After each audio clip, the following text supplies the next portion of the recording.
posibilidad ng tagumpay o kabiguan, ng ligaya o lungkot. Kaya marapat lamang na tanggapin si Jesus bilang tagapagligtas at Panginoon. At matapos yun ay panariwain ang katapatan at paglapit sa Kanya bawat araw o day by day. Ang day by day ay naglalayong umalalay sa pang-araw-araw na pamumuhay. Narito po si Kuya Ed Lapis sa mensaheng pinamagatang The Opposite of Worry.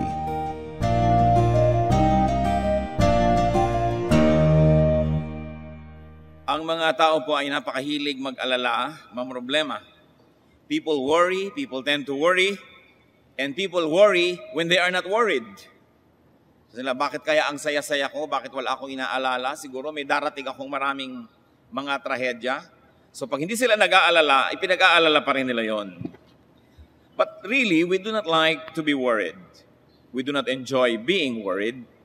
So we must reverse worry. And we must resort and go to the opposite of worry. At yan po ang ating tutungahan ngayon bilang pag-unawa doon sa sinasabi ng Panginoon na Kingdom of God, the opposite of worry. Heavenly Father, thank you for the privilege of worship. Thank you for the privilege of studying your word.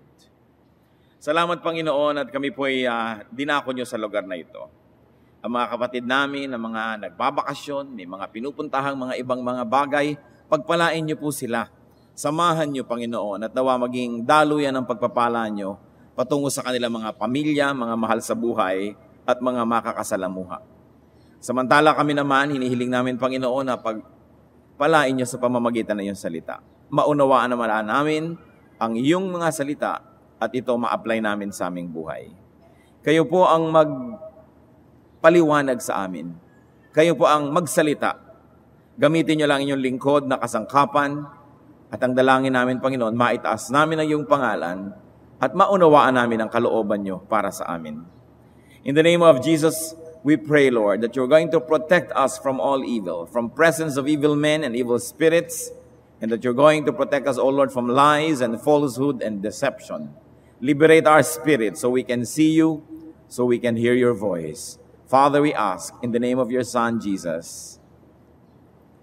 Ang walang kamatayan pong Matthew chapter 6, ang ating babasahin ngayon, paulit-ulit na itinuturo, pero parang ang hirap tablan ng mga anak ng Diyos. Matthew 6:25-34. At ang Panginoong Jesus po ang nagsasalita rito, Therefore I tell you, do not worry about your life, what you will eat or drink, or about your body, what you will wear. Is not life more important than food, and the body more important than clothes? So ang turo po ay napakalinaw. Sabi ng Panginoon, sinasabi ko nga sa inyo, huwag kayong mag-alala, huwag kayong mangamba, huwag kayong nervyusin, kung anong kakainin ninyo, anong iinumin ninyo, anong isusuot ninyo, at kung meron nga ba nito. Sabing gano'n, napakahalaga ng buhay ninyo. Pero ang iniisip nyo lang ay maghanap buhay, nakakalimutan nyo yung mahalaga, yung buhay. Ang iniisip nyo lamang kung paano kanyo dadamitan ng inyong katawan, nalilimutan nyo tuloy ang halaga ng katawan na yan at kung ano dapat ang pinagagagawa niyan. Kadalasan ang ating katawan tuloy ay naaabuso para lang maghanap buhay, para makabili ng damit. Naaabuso ang kalusugan para lamang bumili ng gamot dahil sa kaabuso sa katawan ay nagkasakit-sakit na tuloy. Sabi, is not the body more important than clothes? Is not life more important than food? Ibig sabihin, mahalaga yung mga iniisip nyo, pero napaka-basic naman yan. Hindi nyo na ba itataas sa mas mataas na antas ang inyong isip para makaisip kayo ng higit na lalong kabuluhan ng buhay? Look at the birds of the air. They do not sow or reap or store away in barns, and yet your heavenly Father feeds them. Are you not much more valuable than they? At isang halimbawa na alam na nating lahat, tiningnan ng mga ibon. Marami po kasi sa mga tao, ang consideration nila sa ibon, mumurahin lang yan. 2 pera, binabato-bato, binabaril-baril, tinitira-tirador. Ewan ko nga ba kung ba't ginagawa ng mga tao yon? Kailangan gawin nila yon. Mababa ang pagtingin nila sa buhay ng ibon.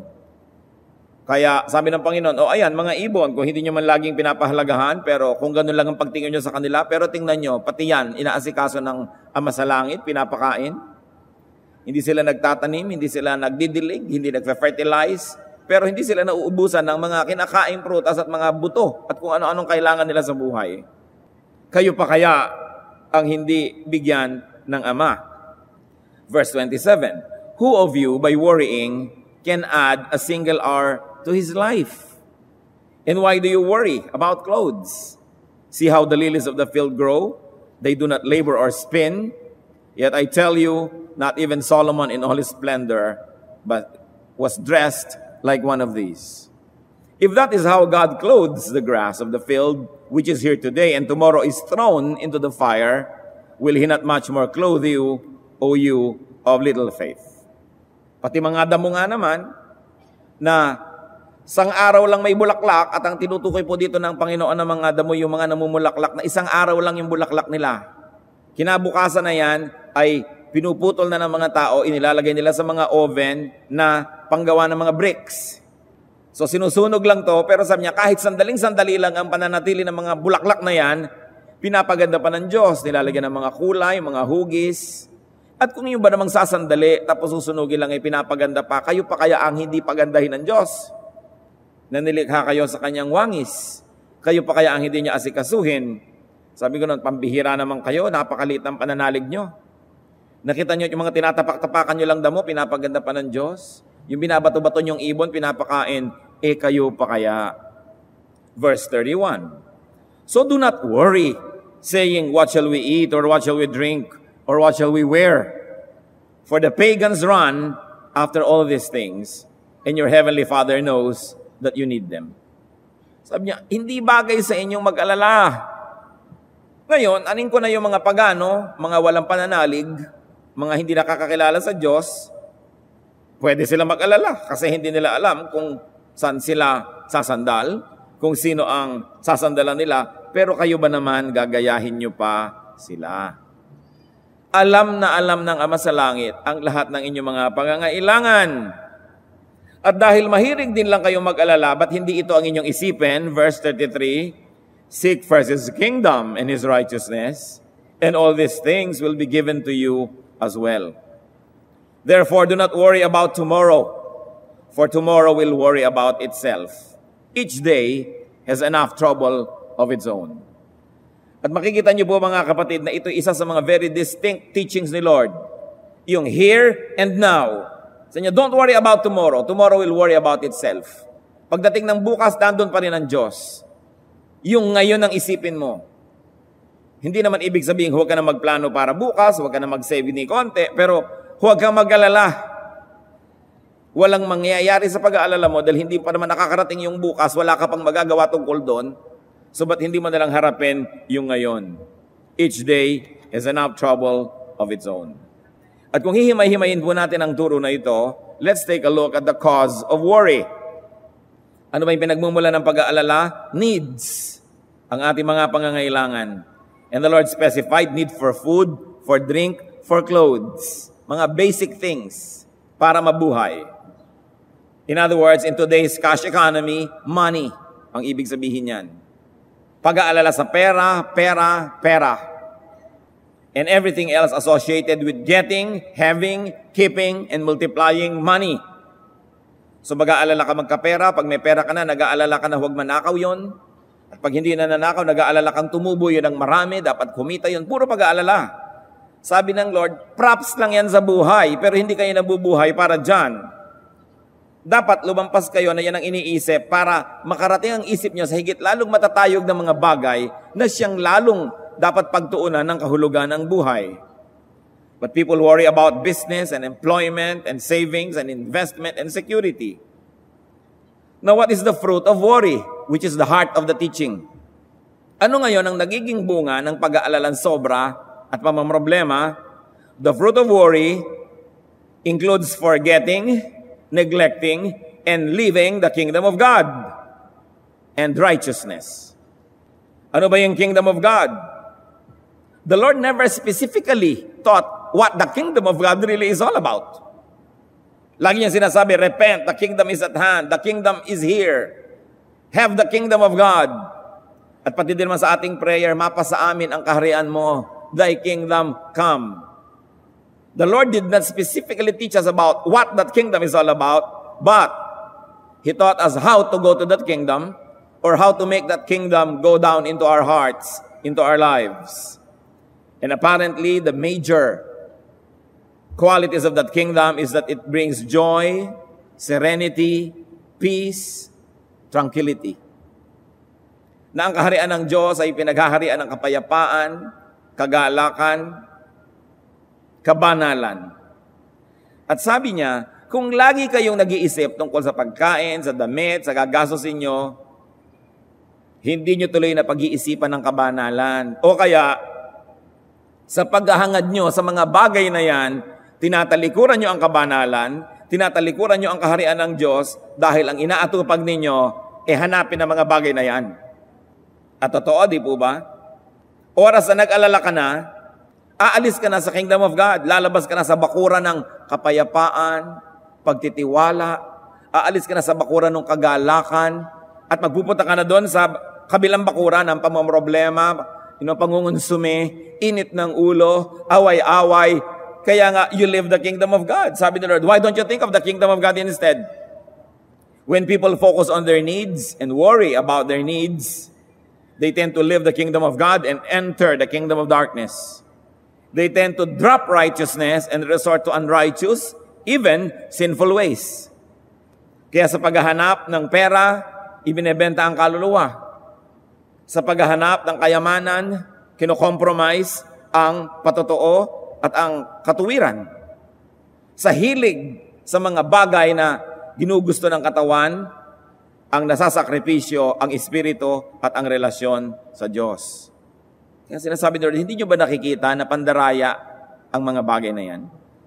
Nadadaya kayo pag sobra kayo nag-iisip sa mga yan, kasi sa pag-aalala ninyo, magso-shortcut na kayo ngayon, magko-compromise na.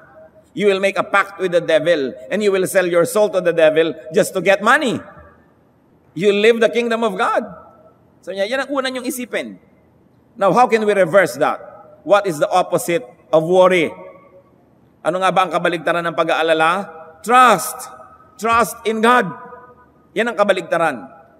Pag mapag-alala kayo, mga kapatid, kahit ang laki ng Bible nyo, kahit madasalin kayo, kahit meron kayong ministry, isa lang kahulugan pag mapag-alala kayo, kulang tayo ng pagtitiwala sa Diyos. Yun lang yun. Wala nang iba. Ano kasi ang gustong pagtiwalaan ng mga tao? Ang kanilang mga kabuhayan. Sasabihin nila, hindi na ako mag-aalala kung meron akong ganito karaming savings. Hindi na ako mag-aalala kung may bahay na ako, na hindi na ako nangungupahan.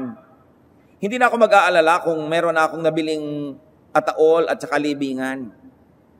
Hindi na ako mag-aalala kung napagtapos ko na lahat ang aking mga anak. Hindi na ako mag-aalala kung meron akong fully paid na insurance. Hindi na ako mag-aalala kung nakahanda na ako para sa aking retirement. Hindi na ako mag-aalala kung meron na akong pambili ng lahat ng gusto kong gamot o pagkain sa buhay. Hindi na ako mag-aalala kung fully paid na ang kotse na hinuhulugan. Hindi na ako mag-aalala kung nasa inyo na ang buong mundo. Mangyayari pa ba yun? Kahit naman napatapos mo na yung mga anak mo ngayon, mag-aasawa, wala na namang hanap buhay, magkakaroon ng anak, ikaw na naman ang mag-aalala ng pag-aaral niyan. Hindi matatapos ang pag-aalala kung ang gusto nyong requirement, secure ang lahat. At kahit pa nga may bahay ka, nasusunog pa yan, natatabunan pa yan ng lahar. Kahit may savings ka, kung minsan nagsasara yung bangko. Kahit meron kang educational plan, nawa 1, 2, 3 ka kung minsan ng mga insurance. Yung OCE nga, biglang tumakbo, nawala na lang bigla. Meron pa naman ako noon na binili.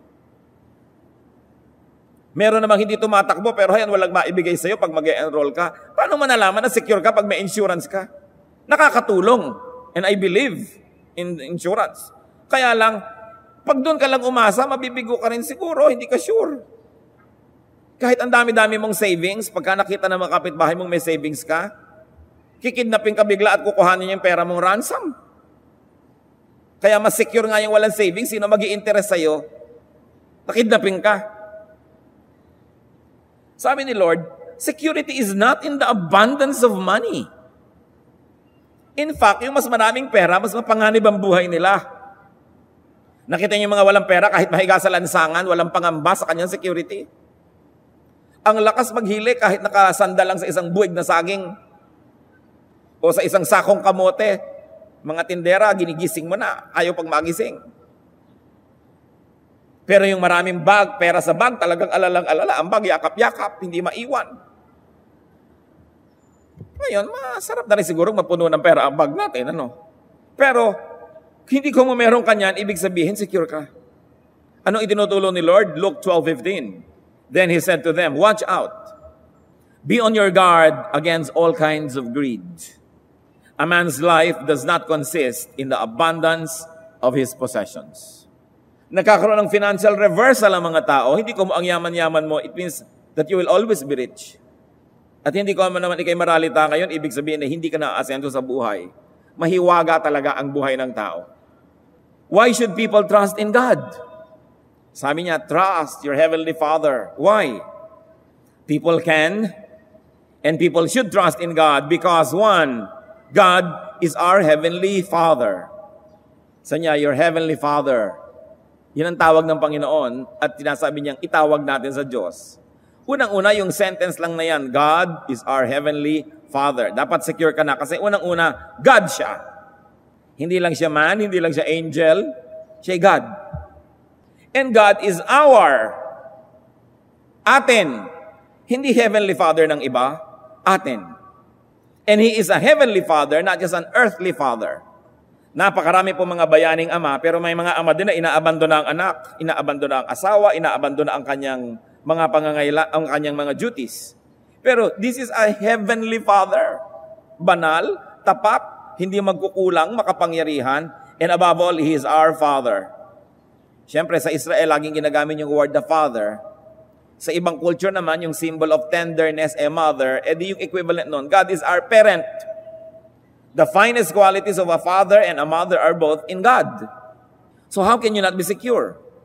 And this is one Jesus logic. It is unique because Jesus logic calls God Father. Alam niyo po, ang tradisyonal na tawag at bansag ng mga Israelita sa Diyos ay napaka-formal. Traditional Jewish addresses to God were formal. Pero ang sinabi ni Lord Jesus, Abba, which is Aramaic, his native tongue, for Father. It is an intense, superlative, perfect term for endearment and intimate relationship. So hindi lang yung malayo, kundi ito'y very close relationship. Mark 14:36, Abba, Father, He said, everything is possible for you. Very intimate. Once more, it is a Jesus logic, it's a new point of view. Dati sa Israel, ang layo-layo ng tawag sa Diyos, nangingimi silang banggitin man lang ang pangalan. Pero sabi ni Lord, call Him Abba. Very close, very intimate. So do not be afraid of new things and new ways at looking at old things. Dahil ang Panginoon, ang dinala niya, mga new perspectives. Pati Christianity ngayon, 2,000 years old na, kailangan natin ng mga new perspectives. Mga bagong pananaw sa mga dating nandyan ang mga bagay. Hindi mo binabago ang tinitingnan, pero nagbabago ang paraan ng iyong pagtingin. Sapagkat may mga hinihingi ang ating panahon. People can and should trust God because God provides even for birds. Yan ang logic. Because God provides even for plants. Kung yung ibon at yung halaman na walang kaluluwa, walang espiritu, inaalagaan, ikaw pa kaya? Sa katunayan, hindi siguro kalabisang isipin, mga kapatid, na inaalagaan nga ang mga ibon, ang mga hayop, ang mga halaman, alang-alang sa tao, para sa tao, para ma-enjoy niya yung garden of God, yung beauty, yung supply, yung abundance.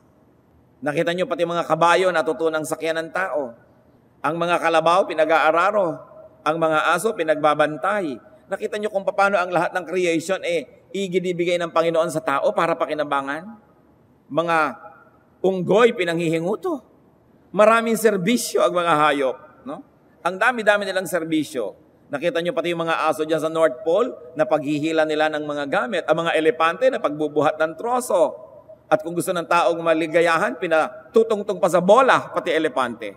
So, nakaikot sa tao ang lahat. Sabi, kung yung mga yan inaalagaan, ikaw pa kaya na nasa kalagitnaan ng lahat-lahat na pinagbilinan, that you're going to manage the garden, that you're going to be in the center of creation. Umiikot sa'yo. Ikaw ang binigyan ng custody ng pamamahala sa lahat. Ikaw pa kaya ngayon ang mapabayaan. Parang sinabi, ayan, pinapasweldo ng Panginoon ang iyong mga katulong, ang iyong mga katuwang sa buhay, tapos ikaw ang pinabayaan, kaya nga pinapalusog yun para matulungan ka. People can and should trust God because God knows about your needs. Yan ang sabi ni Lord, your heavenly Father knows. Matthew 6:32, for the pagans run after all these things, and your heavenly Father knows that you need them. In fact, sa Matthew 6:8, nung nagtuturo ang Panginoong Hesus ng pananalangin, sabi niya, your Father knows what you need before you ask Him. So you don't even need long prayers. You don't need very detailed prayers because your Father knows. Kung minsan naman yung iba magpe-pray, group prayer, Panginoon, nasa ospital po ngayon ang aking kapatid. Gusto siguro sabihin ng Diyos, alam ko. O-operahan po siya bukas, alam ko. Wala po siyang pera, alam ko. Pagpalain niyo po siya, yung pala ang gusto lang sabihin ng nagdadasal, pinaparinig doon sa mga kapwa niya nagdarasal, pautangin niyo naman kami. Sinasangkalan pa ang Diyos, don't pray to inform God because God knows. Ngayon, kung hindi po alam ng inyong mga kasama sa pananalangin yung detalye, bago kayo manalangin, sabihin nyo, ipanalangin natin ang kapatid ko kasi meron siyang cancer, merong procedure na gagawin sa kanya bukas at wala siyang kapera-pera. Then you can go to prayer. And Lord, pagpalain mo po ang aking kapatid at kami gustong mga tumulong sa kanya, bigyan niyo po kami ng kakayahan. Amen. Pero hindi, Lord, nasa ospital po ang kapatid ko, nasa room 704 at siya po ay may kailangan bukas. Sabi nga po ng doktor, kailangan po niya ng dugo. Bakit po ini-inform ang Diyos? Di ba niya alam yon? Mga walang kakwenta-kwentang panalangin. Hindi nakakapagtaka kundi dinggin. Kasi hindi panalangin, it's a performance for the sake of the audience who are our fellow men. Don't pray to inform God. Inform others beforehand because your Father knows what you need even before you ask Him. At sabi niya, only pagans and unbelievers do these things. And indeed, only pagans and unbelievers may worry because they do not know God and they do not know God as their loving Father. Sinabi kong they do not know, hindi ko sinabing they do not have God. Because people have God. Kahit sila pagans. Kaya lang hindi nila kilala. Kaya hindi katakataka na mag-alala sila. Pero sa mga nakakakilala sa Diyos, hindi bagay mag-alala. Dapat naman mag-alala yung mga pagans because in fact, what pagan religions really teach is fear of their gods. Pero kakaiba ang ating Diyos. Siya ang nagbigay sa atin ng kanyang bugtong na anak para sa ating katubusan. Samantalang sa pagan religions, ikaw ang bigay ng bigay doon sa Diyos, nagsusunog pa ng mga bata, nagsasakit pa sa katawan, pinapadugo ang sarili para mag-alay sa kanilang Diyos. Ang ating Diyos, ang dumugo para sa atin. Baligtad. Tapos mag-aalala ka pa? Ngayon, bakit hindi tayo dapat mag-alala mga kapatid? Yun nga mga pagano, yun nga mga hindi maka-Diyos, pinagpapala din eh. Sabi sa Matthew 5:45 ng Panginoon, referring to God, He causes His sun to rise on the evil and the good, and sends rain on the righteous and the unrighteous. In other words, God cares so much that He cares even for evil and ungodly people. Sa anak pa kaya niya? Napakalino na ng logic na yan. Baka naman yung iba sa inyo, ay pwede na pala ako maging evil, papaarawan din pala. Papaulanan din at papaambunan. Kung yun ang evil, pinapaulanan. Kung yung negosyo nga nung hindi maka-Diyos, pinagpapala pa rin. Kung yung mga sakit ng mga hindi nananalig sa Diyos, pinapagaling pa rin. Kahit nga kung saan-saan kahoy at chok at mga kalendaryo nagdadasal, pinapagaling pa rin ng tunay na Diyos dahil mahal niya ang tao. Yung pa kayang magdadasal sa Kanya in spirit and in truth, yun pa kayang anak niya ang mapabayaan. Kaya sabihin niyo sa katabi niyo, talagang di bagay sa iyong mag-alala. Out of place na mag-alala. Ungodly na aalagaan, ikaw pa. What is the focus of the Lord's teaching here? The kingdom of God. Yan ang focus niya. And what might that be? Isang pagtatangka ng definition sa kingdom of God. It is the rule of God in the world. Therefore, it's collective and corporate. At yan ang hinihintay nating mangyari. Pero apparently, hindi pa nangyayari yan dahil marami pang parts ng world, kingdom pa ni Satan, lalong-lalo yung mga puso ng hindi maka-Diyos. So the rule of God in a group of people's heart. like in a church, meaning a congregational meaning of the kingdom of God. And up to a point, the church must be heaven's advance party, heaven's embassy, because Christians are ambassadors of God. So dapat meron ka nang na-enjoy sa church ng mga qualities noong heaven that is yet to come in full. But it has already come in part. Kaya sabi ni Jesus, the kingdom has come. So nalilito ka, has the kingdom come or it will still come? Nandito na ba o antayin ko pa? Both, I think, are right. Nung si Jesus ay dumating at namatay at nabuhay na muli, dumating na yung kingdom na yun, yung promise, yung possibility. And yet it still has to find complete fulfillment as people obey God more and more. At pag dumating na yung buong ipinangakong hinihintay ng lahat. The rule of God, very specially possible now, is the rule of God in an individual's heart. Meaning personal. So may pang buong planeta, buong sangkatauhan na kingdom of God na hinihintay pa natin. Meron naman na congregational na maaring mangyari na sa mga grupo ng mga mananampalataya at very specially pwede na mangyari yung personal na karanasan ng kingdom of God. Na si Jesus ay nag-ahari sa iyong puso, ang Diyos ay nananahan sa iyong puso, ang katawan mo'y templo ng Espiritong Banal, well, the kingdom of God has come to you. Although, at varying degrees, depending on our commitment to Christ and our obedience to Him. Kaya may mga taong mas panatag kaysa sa iba. Hindi ibig sabihin, mas mapera. May mga taong mas payapa, mas banal kaysa iba kasi may personal involvement tayo para maganap ang kingdom of God.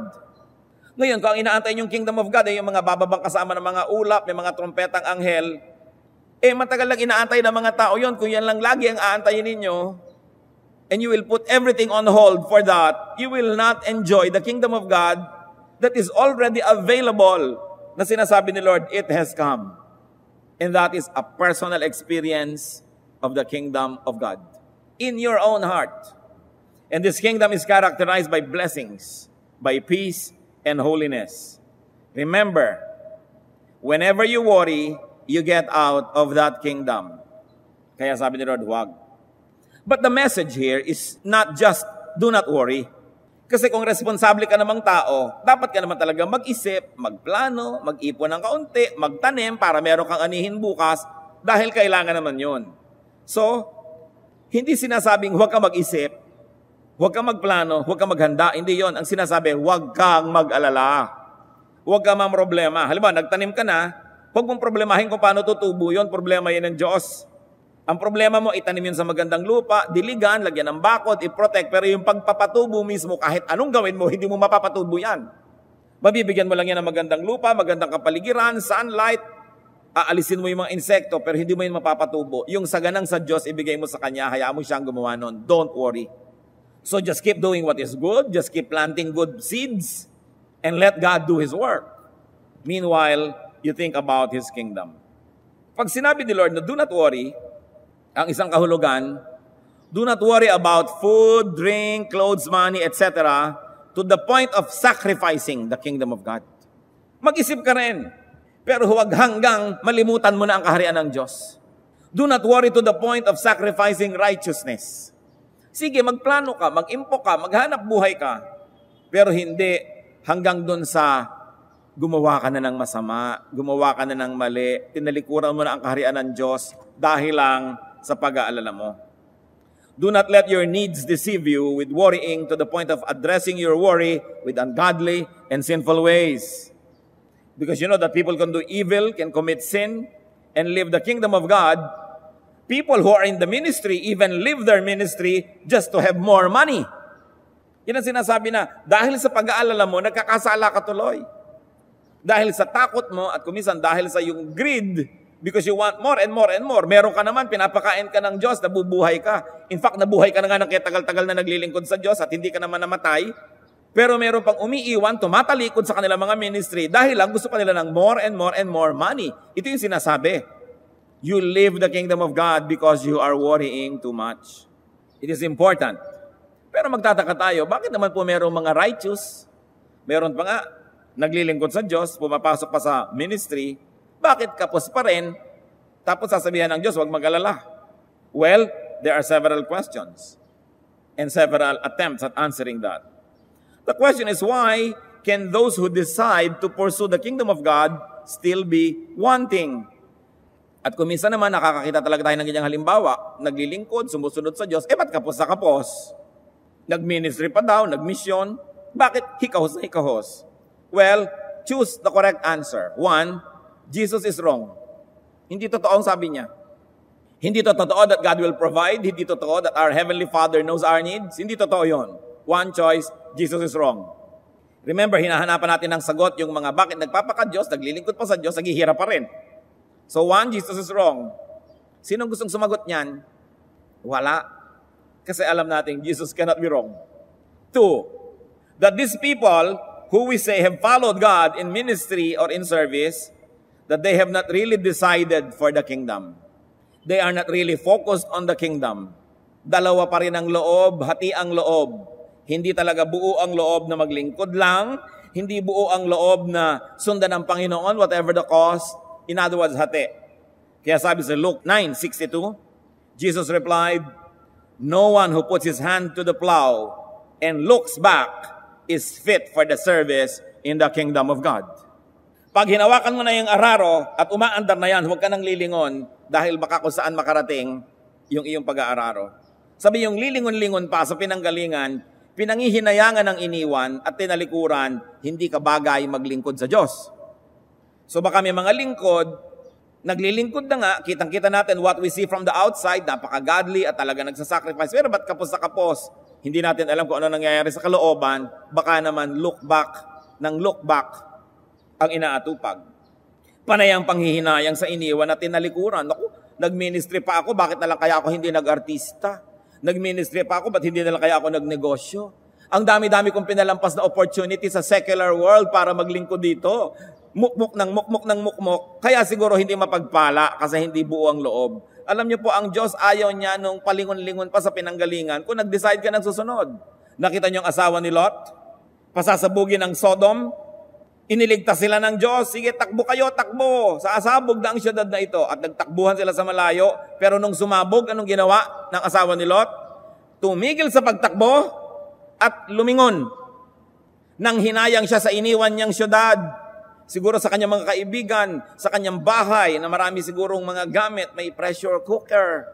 No? Nang hinayang siya sa kanyang microwave oven.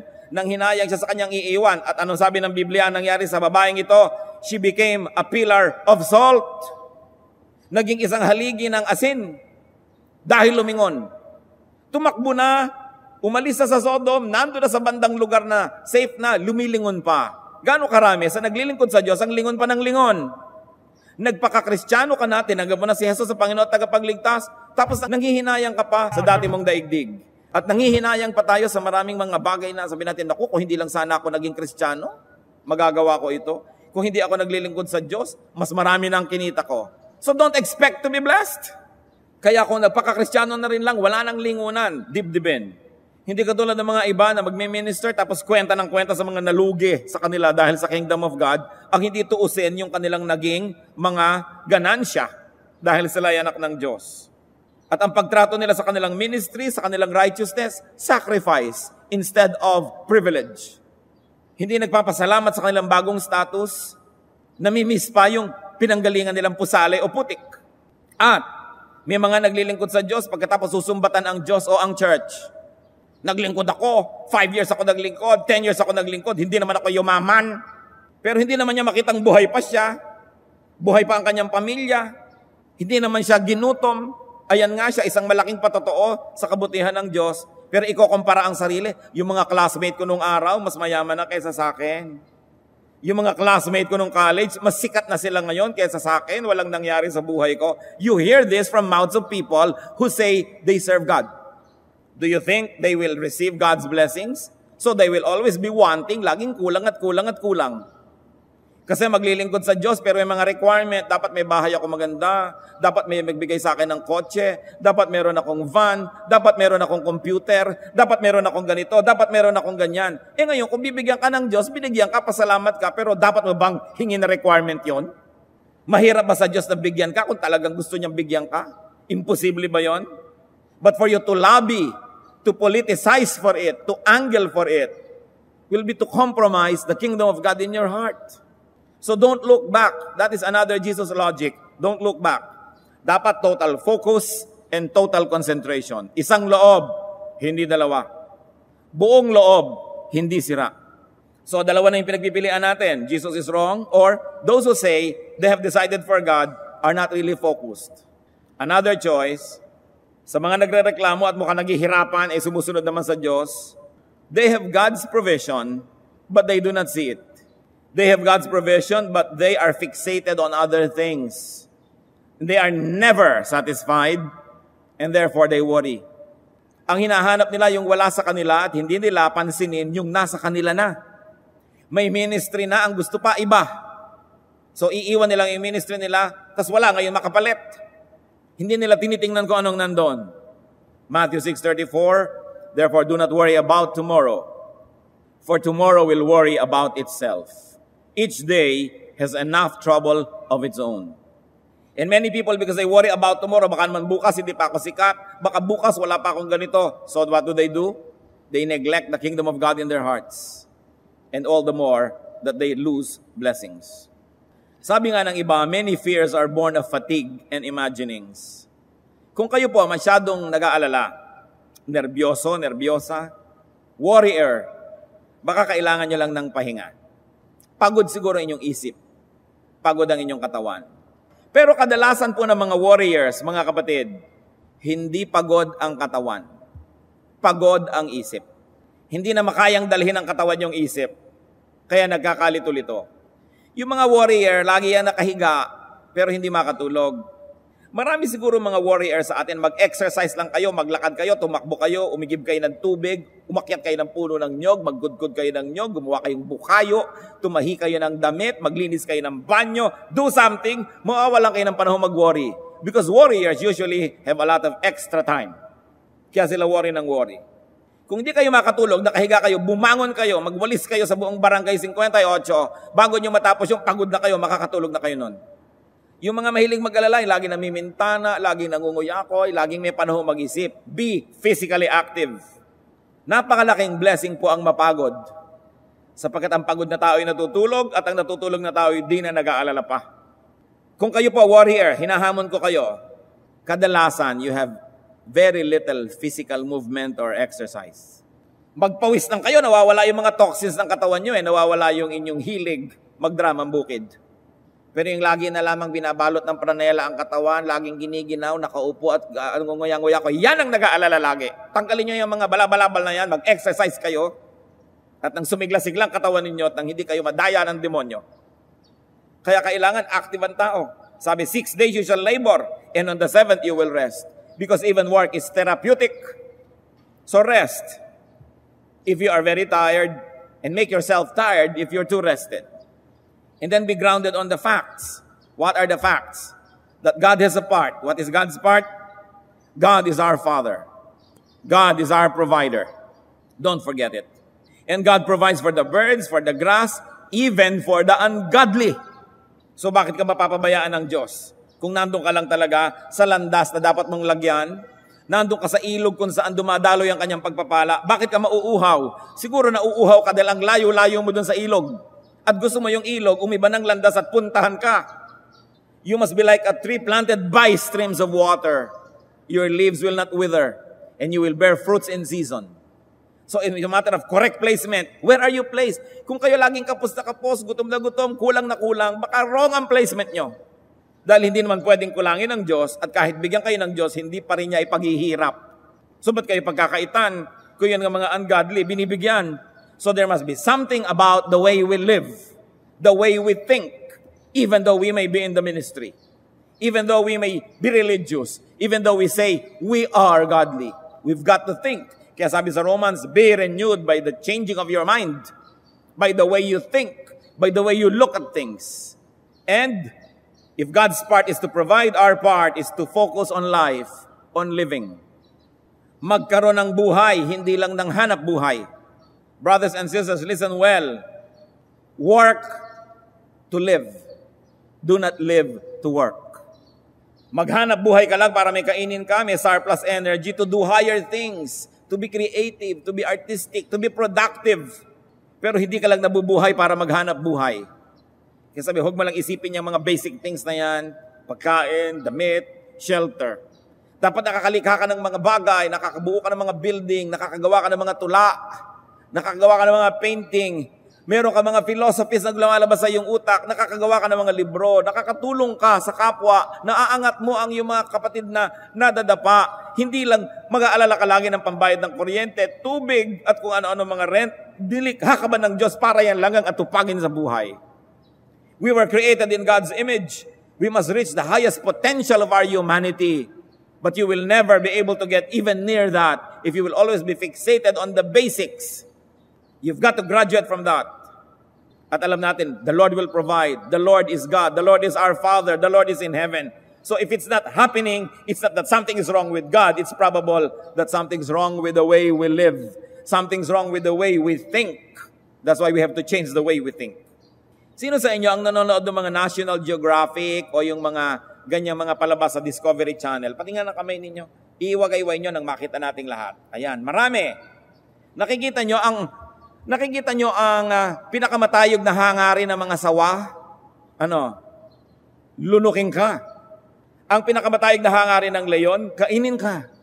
Ang pinakamatayog na hangarin ng mga buhaya, kagating ka at kainin. Ganon din yung pating. Ngayon, yung mga ibang hayop naman, ang pinakamatayog nilang hangarin, huwag makain, makatakbo, makalipad, makatakas.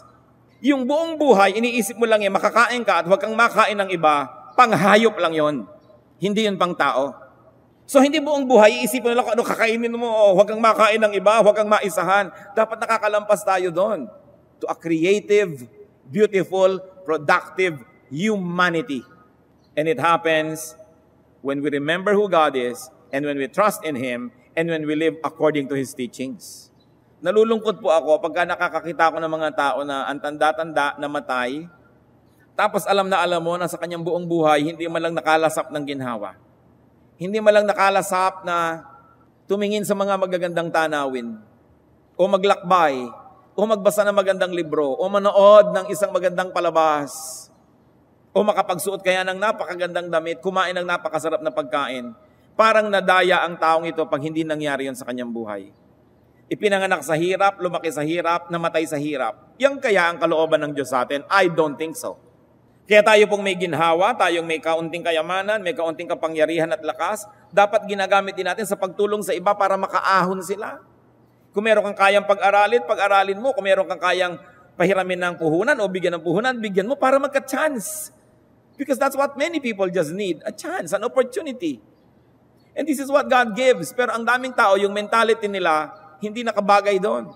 Kahit sila relihiyoso. Kaya mahalaga suriin, ano ba talaga ang kaharian ng Diyos? Anong ibig sabihin ng kingdom of God? Yung magtiis ka ngayon at magantay ka na lang ng langit? O pwede bang magkalangit ngayon at may darating pa uling langit? Sabi ni Lord, the kingdom has come. So dapat may langit dito sa loob ng puso at may langit pa tayo inaantay. Saan ka man mapunta? Langit. Kaya to live is Christ, to die is gain.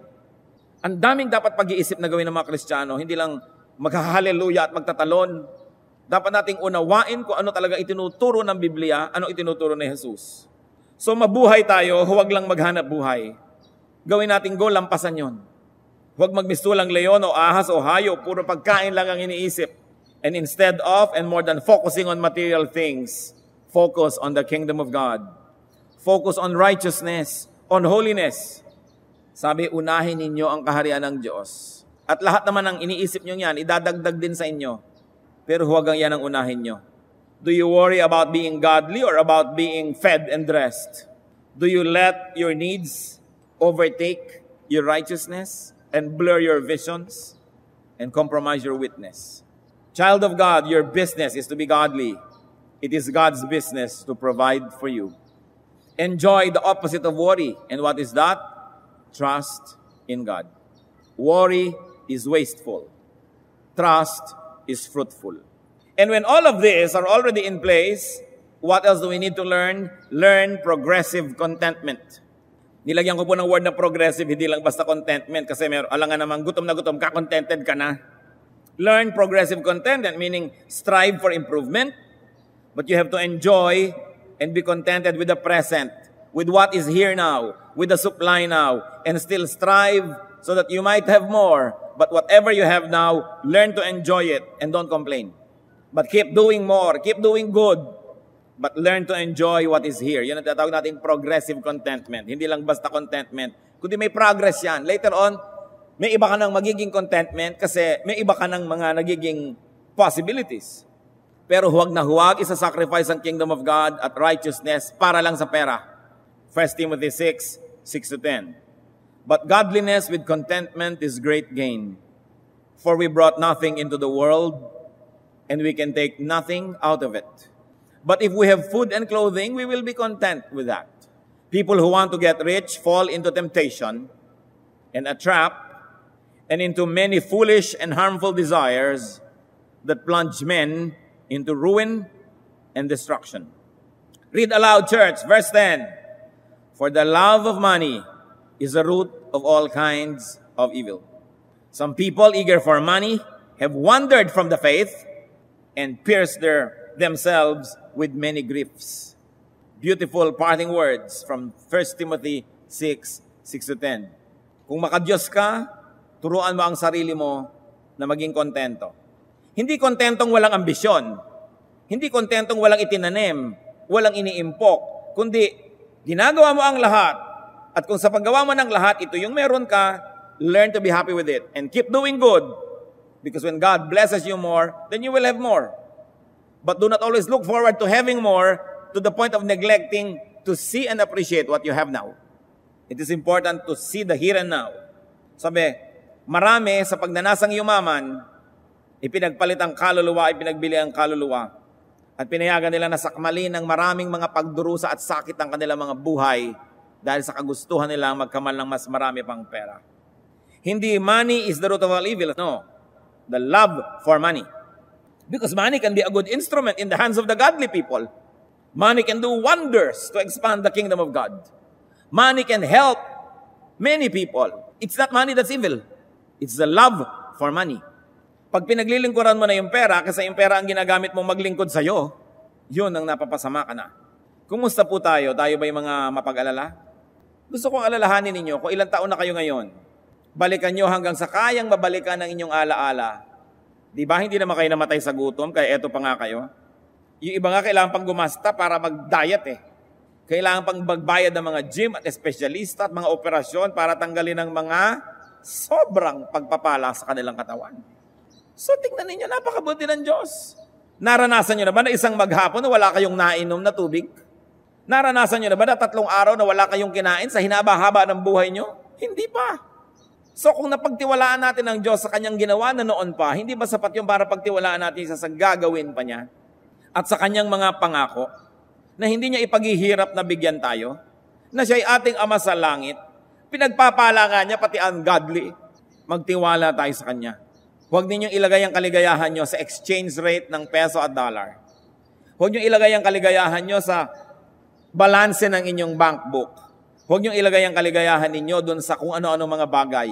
Yung nagahari sa atin ng Diyos, mahal niya tayo, at tayo'y kanyang pinapangakuan ng maraming bagay, doon natin ilagak ang ating kasiyahan, ang ating katuwaan, at yung ating puso. Huwag mag-alala. Kahit tayo mag-alala, walang mangyayari. Imposible. Sa katunayan, kung mapag-alala kayo, lalong dumadami ang inyong sakit, lalong kailangan mo ngayon ng pera, kailangan mo ng gamot. Pero meron akong gustong ulitin, pag sobra kayong mapag-alala, magdagdag lang kayo ng activity. Malaki nang mawawala sa inyo na panahon para mag-alala. Be physically active whenever you can, when your health permits it. Maraming mga gulo sa isip dahil lang hindi kayo napapagpag. So pagpagin ang mga katawan na yan, lalong-lalo sa fruitful work. Aming Diyos, nagpapasalamat kami dahil pwede kami magtiwala sa inyo. Turuan nyo kami magtiwala at nang sa ganun huwag kaming mabiktima ng pag-aalala. At huwag kaming madaya ng pag-aalala na pati kaluluwa namin ay sakta namin para lang mahanap namin yung mga akala namin will make us secure, will secure us. Give us discernment so that we may not be deceived into doing unrighteous acts just to have more money. Kundi ang unahin namin ang inyong kabutihan at sabi nyo naman, ang lahat ng ito'y idadagdag nyo rin sa aming buhay. Unahin namin ang paglilingkod sa iyo, unahin namin ang kabanalan, unahin namin ang kabutihan. Hindi yung magkamal ng ganito, magkaroon ng ganon. Tulay, nakakagawa kami ng mga bagay na unethical, bagay na sinful and unrighteous dahil lang naghahabol kami ng mga bagay na ito. Ipaalala nyo sa amin. Mabuhay po kayo aming Diyos. Salamat sa inyong pagpapaliwanag. Salamat sa iyong kabutihan. Sa ngalan ng iyong anak na si Jesus.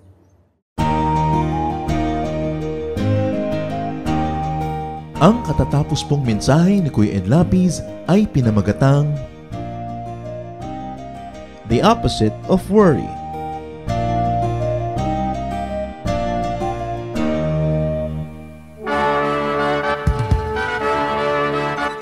Halina't sama-samang sumamba at magdiwang sa Day by Day Jesus Celebration kasama si Kuya Ed Lapiz. Bulwagan ng Panginoon PICC, one Sunday a month, Philippine International Convention Center, Rojas Boulevard, Pasay City. All other Sundays sa mga Day by Day mini bulwagan ang pagtitipon. Para sa buwan ng Agosto, gaganapin ito sa August 4, 2024. 8 a.m. ang First Jesus Celebration, 10 a.m. naman ang Second Jesus Celebration. Para sa iba pang detalye, bisitahin ang ating official Facebook page, Day by Day Friends.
Jesus kapatira.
na maging karapat-dapat sa iyong paningin.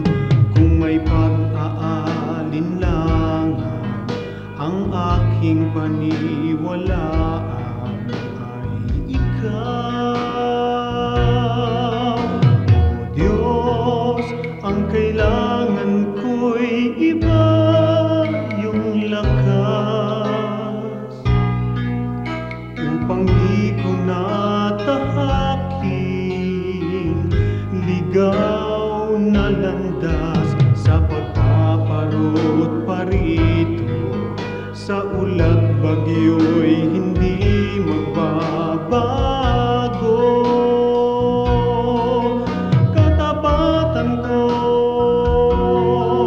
ang alay ko, Panginoon. Katapatan ko, sa'yo'y panghabang panahon. Kahit minsan na tiwala ko'y di kukupas, katapatan ko, panatiliin mong wagas.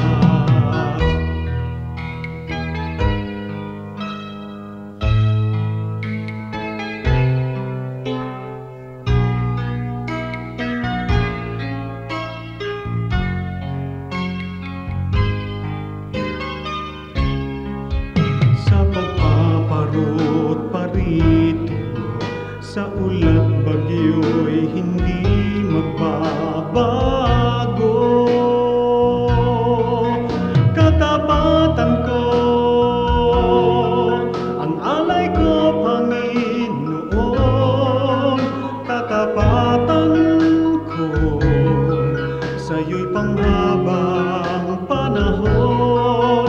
Kahit minsan man tiwala ko'y di kukupas, katapatan ko, panatiliin mong wagas.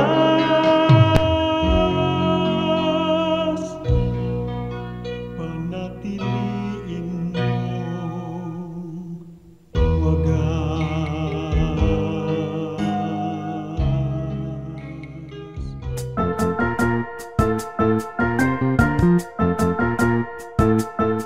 Oras na po para pansamantalang magpaalam ang programang Day by Day. Tayo po'y magsama-sama tuwing ika-6 hanggang ika-7 ng umaga, araw-araw. Magandang umaga po at mabuhay ang Panginoong Hesus!